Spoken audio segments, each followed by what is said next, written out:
खैबर पख्तूनख्वा के खार तहसील में आज उस वक्त हड़कंप मच गया जब एक क्रिकेट मैच के दौरान स्टेडियम में जोरदार धमाका हो गया। इस धमाके में एक व्यक्ति की मौत हो गई जबकि कई लोग घायल बताए जा रहे हैं। पाकिस्तानी मीडिया रिपोर्ट के मुताबिक ये ब्लास्ट आईईडी से अंजाम दिया गया। घटना के तुरंत बाद वहां अफरा तफरी का माहौल बन गया। सोशल मीडिया पर वायरल हो रहे वीडियो में साफ देखा जा सकता है कि धमाके के बाद लोग मैदान से जान बचाकर भागते नजर आ रहे हैं। पुलिस और स्थानीय लोगों की मदद से सभी घायलों को अस्पताल पहुंचाया गया है।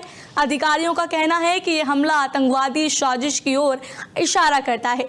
खास बात यह है कि सिर्फ एक हफ्ते पहले ही केपीके के एक पुलिस स्टेशन पर भी आतंकी हमला हुआ था। सुरक्षा एजेंसियां शक जता रही है कि यह हमला हाल ही में शुरू किए गए आतंकवाद रोधी अभियान ऑपरेशन सरबकाफ का बदला हो सकता है। हालांकि अब तक किसी भी आतंकी संगठन ने इस हमले की जिम्मेदारी नहीं ली है। फिलहाल पाकिस्तानी सुरक्षा एजेंसियां इसे सुनियोजित और टारगेटेड अटैक मानकर जांच में जुट गई हैं। कुछ पता नहीं चल पाया है कि इसके पीछे कौन छुपा है, कौन ये हमला कर रहा है और इसके पीछे की वजह क्या है। हालांकि लोग बोल रहे हैं कि एक बदला हो सकता है। पाकिस्तान के जो ऑपरेशन सरबकाफ था उसका बदला हो सकता है जिसके तहत ये हमला किया गया था। अब इसी खबर पर हमारे साथ जुड़ गए हैं हमारे कंसल्टिंग एडिटर रमेश जी, हम जैसा कि देख रहे हैं पाकिस्तान में जो घटना अभी हमको देखने को मिली है, क्या लगता है इसके पीछे कौन जिम्मेदार है और क्यों ये हमला किया गया है?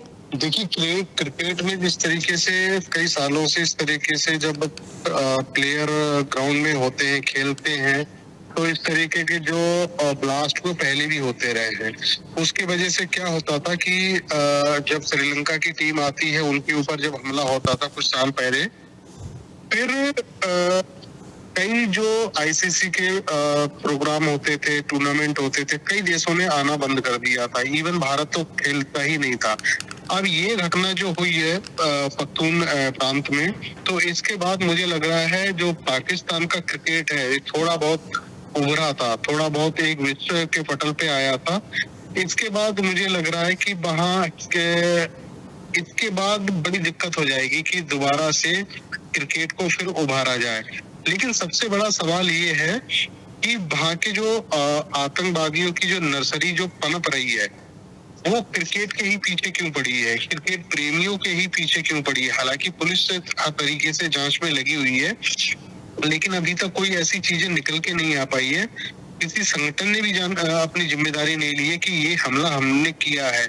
लेकिन इससे पूरे वैश्विक क्रिकेट के ऊपर एक असर पड़ेगा, क्रिकेटरों के भविष्य पे भी असर पड़ेगा। और जो आईसीसी की जो टूर्नामेंट होते हैं, जो बड़े, चाहे वर्ल्ड कप अभी थोड़े कुछ दिन के बाद होने वाला है, पाकिस्तान की टीम बाहर जाएगी और भी टूर्नामेंट होने, तो उससे मुझे लग रहा पूरी तरीके से असर पड़ेगा।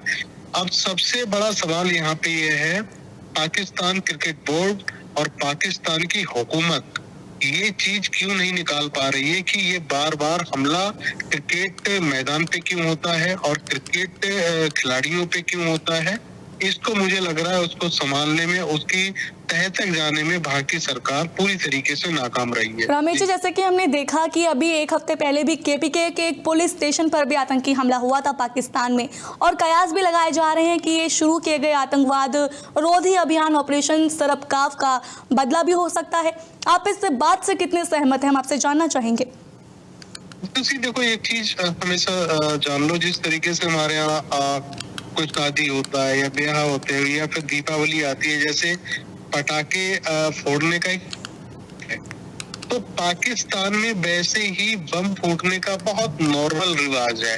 कभी भी कहीं पे भी ब्लास्ट हो सकता है और कहीं किसी तरीके से उससे कई लोग हताहत भी हो सकते हैं। इसमें होता क्या है, पूरी दुनिया इस बात को जानती है कि आतंकवाद की नर्सरी कहाँ है, पाकिस्तान में।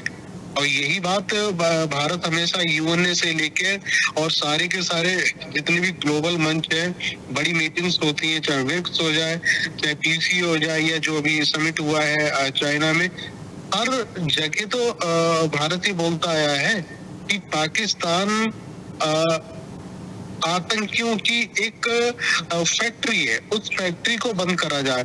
अब देखो, सबसे बड़ी बात ये होती है, जो फैक्ट्री होती है उसमें ब्लास्ट हो जाता है, और वही हो रहा है ये नहीं कि भाई पाकिस्तान में अगर आतंकवाद की फैक्ट्री पनप रही है तो वो भारत के लिए है या अमेरिका या किसी और के लिए नहीं, जी वो उनके लिए भी है, क्योंकि ब्लास्ट तो उनके यहाँ भी हो रहे हैं।